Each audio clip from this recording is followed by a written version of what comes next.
Great news for Altrincham Football Club. We're talking to Eddy Jones, who's just agreed a new contract with the football club. And Eddy, I'm sure this will go down really well with the fans and everybody connected with the football club. It's great news for everyone, including yourself. And I believe that you've been discussing this for some time.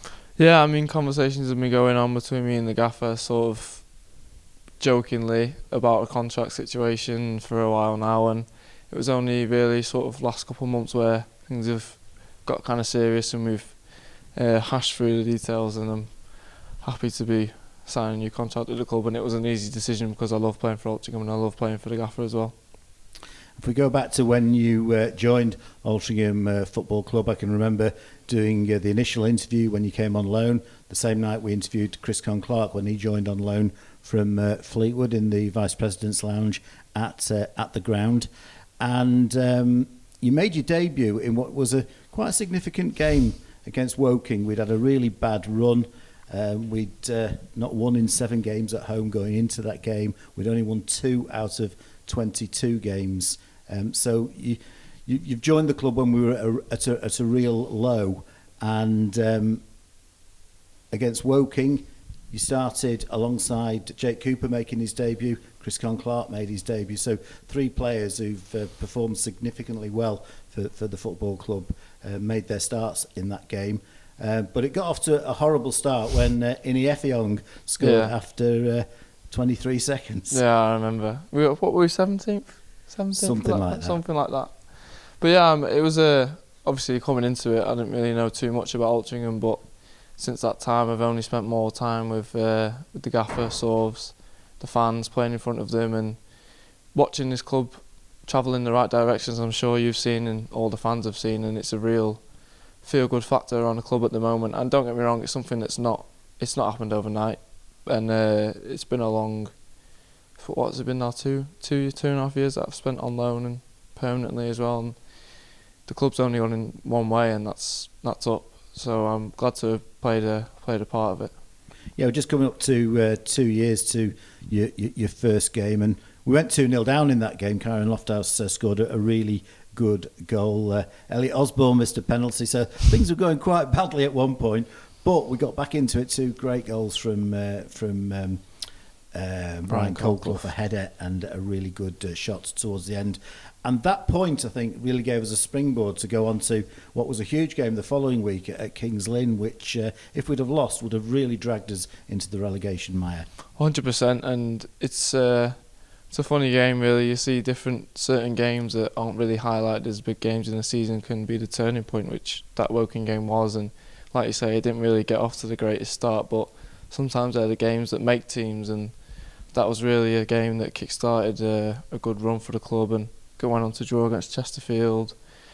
They beat Halifax at home pretty soon after that as well. So it's funny how these things happen. And yeah, I mean, you see the players like Chris Clark, Jake Cooper, Toby when he was there playing centre. I think he was captain on the day. These are players that have over time only got better, and these are the types of players that have took the club to the position that we're in now.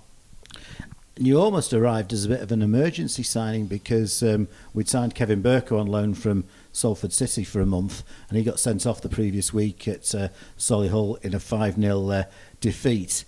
But once you came in, you established yourself pretty well straight away, and you were an ever-present pretty well through till the end of the season. You made your final appearance at Bromley before you went back to Stoke and missed the last game of the season because that was the game when we were saying goodbye to the Magnificent Seven, as we call them, and you were also required for a game at Stoke City. But from that point in February through to the end of the season was a really successful point. Yeah, and it was an interesting point in my career for me, to be honest with you. I didn't really know what direction I was going in. There was a lot of questions flying around of where I was going, where I was going to go, if I was going to stay at Stoke or not. So I'm really appreciative of the chance and the opportunity that the gaffer gave me at that point, because it wasn't an easy one, a young left back, and it's a position that you need consistency in. And like I say, I'm really appreciative of the support that he's given me from that point to this point, because he's always been so supportive of me and filled me with so much confidence with the belief that he has in me, and I'm just really thankful for the opportunity that he gave me at that point, and obviously to this point now. And I can remember speaking to you at the Manchester Health Academy on the Thursday before the end of the season. You'd come back to say goodbye to everybody because your loan had finished. It was our last training session as a part-time club. I remember we interviewed Jake Moult on that particular evening. At that point, what did you think the chances were that you might return in the following season? Pretty slim, if I'm honest. I didn't really know what was in store for me in the future, but I didn't really think it'd be Altrincham, if I'm being honest with you, just because there were so many things that could have possibly happened from that point forwards. But you never know what the path that you take will lead you down, and I'm glad that it's taken me down this route because I've played so many games since then. I've improved dramatically as a player, and like I say, just from that point I wasn't really sure, and not really being sure whether it be at Altrincham or another club or still at Stoke. It was, like I said before, it was a bit of an uncertain time in my career, and playing for Altrincham has given me a great deal of certainty and a platform to sort of express myself as a player, and I feel I've really established myself as a player in the game.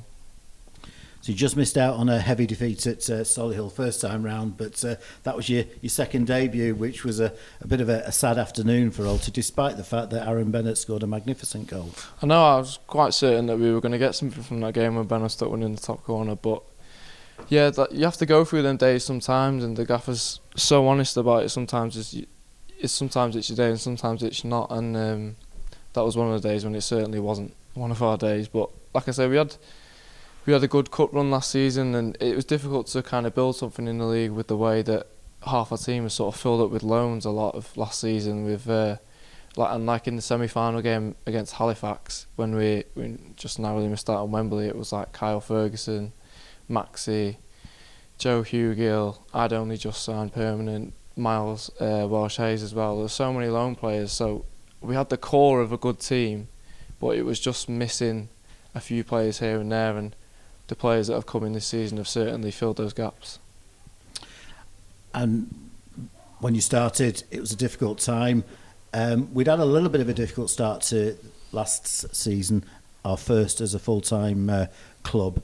But once we got that first win against Aldershot, things really picked up. They definitely did, and it was a process that was... it probably looked like the fans are thinking what's going on at the club, but when you've got a gaffer and an assistant in the gaffer and Sorves, it's easy to follow them as a player because they believe so much in what they do that you just almost follow them blindly into whatever they're telling you to do because they're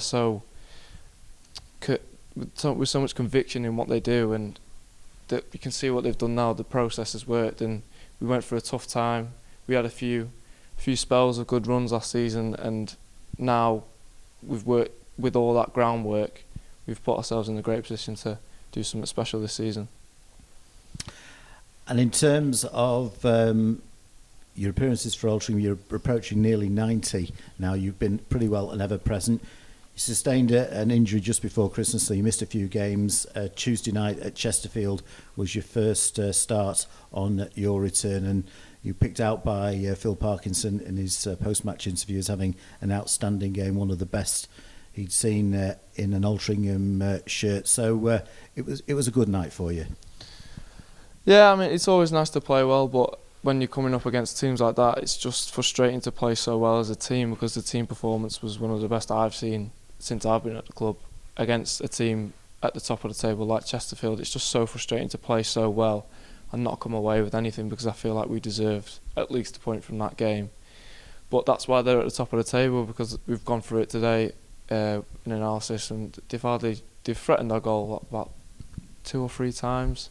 Goalie's not really had a save to make, and they've come away 2-1 winners. But we also went through our chances that we've had, and we've potentially been a bit wasteful. But it's only encouraging when you can perform like that, and the plaudits we're getting from the fans, even though we've lost away from home, and the following we're getting now, more and more fans are coming, the support is stronger.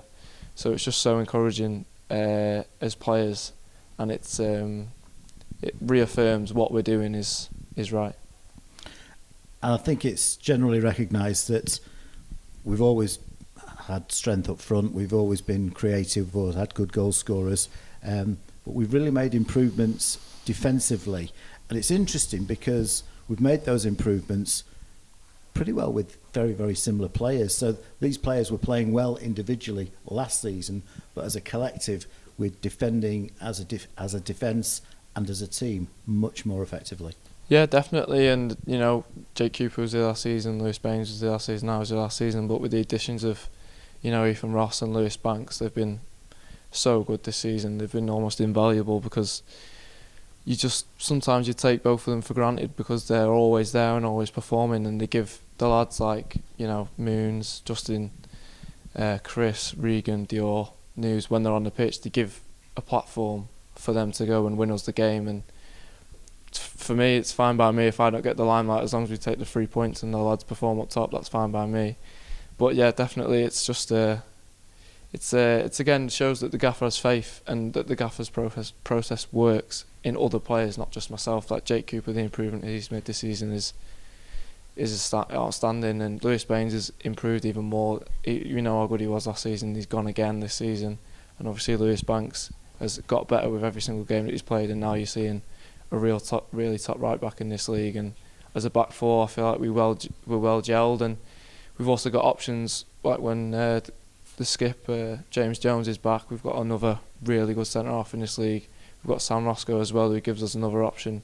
Whether you've seen the gaffer switch with Jake Cooper and Sam, or Bainesy and James Jones, or vice versa. Like the Solihull game when he just chucked James Jones and Sam Roscoe in, they were outstanding. So the competition for places has only aided us because it just heightens the standards and it brings out more levels that you might not necessarily know that other players had if they're comfortable in their position.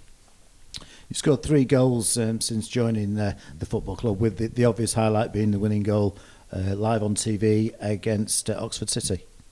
Yeah, definitely. I mean, I not really don't score many goals, but that was definitely a highlight of my career so far, winning late on the telly. But I mean, I think my contributions have up the pitch have probably got a bit better than they were last season. I'm definitely looking to try and beat I think it was 7 assists in the league last season, so I'm trying to beat that this season, and it's something that I try and work on. But I don't really work on trying to score goals. If I get a couple, great, but if I don't, it's not really my job. But it's always nice to score the winner, I suppose. Yeah, and there was a phase towards the end of last season where you got yourself into some really good positions, scored a couple of goals, but also had a few other chances. Yeah, definitely. I mean, when we went, I think we switched to a 5 sort of at the back end of last season, and we played like Halifax, we played Dorking away, we played Barnet away where we switched to a 5, and Aldershot on the last game of the season where I scored, and me and Josh Lunson were joking that he was trying to get me assists from the other side of the pitch at right wing back all the way last season, and eventually we did on the last game, so that was nice. And especially when we get to a 5, I'm always looking to try and improve. I mean, I'm still young, so I can adapt to different positions and what I'm being asked for, what I'm being asked of by Sorves and the gaffer. I always look to try and improve in different areas of the pitch, and that was something I was in the back of my mind. Especially when you're playing wing back, you've got to make the box when the ball's on the opposite side of the pitch. But not so much this season, as we've been pretty solid in a 4. So I'm just happy to contribute in any way in the team. And we're in amongst a particularly difficult set of fixtures at the moment, and the National League is relentless these days. Oh, 100%. 46 games a season, and they're all different. Each game presents with you a different challenge. I'm sure, as well as we perform against Chesterfield, it's going to be a completely different game against Southend, and on Tuesday it'll be a completely different game against Rochdale. So it's difficult, but you got to embrace it, because if you don't, that's when you fall by the wayside. So we've got to just keep pushing on and make sure we keep picking up points, so we keep looking up rather than below us. And Southend will be looking to get one back on us, and on Tuesday night when we play Rochdale, we'll be looking to sort of put right the heavy defeat that we suffered there. Yeah, I agree 100%, and also with the amount of games that we have, it sort of offers you a chance to do that. Exactly what you said. Southend will try and get one on us, and Rochdale will try and get back on Rochdale. That's just the way it is, and it's the same with Chesterfield. I think the XG was so low against Chesterfield, and I personally sort of look at it like that when we come into the back end of the season, where I see, how do we do against them last time? See, we can take all 6 points from the 2 fixtures over the season. But they're 100%. We're looking to just kick on and try and pick up as many points as possible. On the way from home, it's always difficult, but if we continue to perform the way we did against Chesterfield, I'm confident we'll make the playoffs at the end of the season.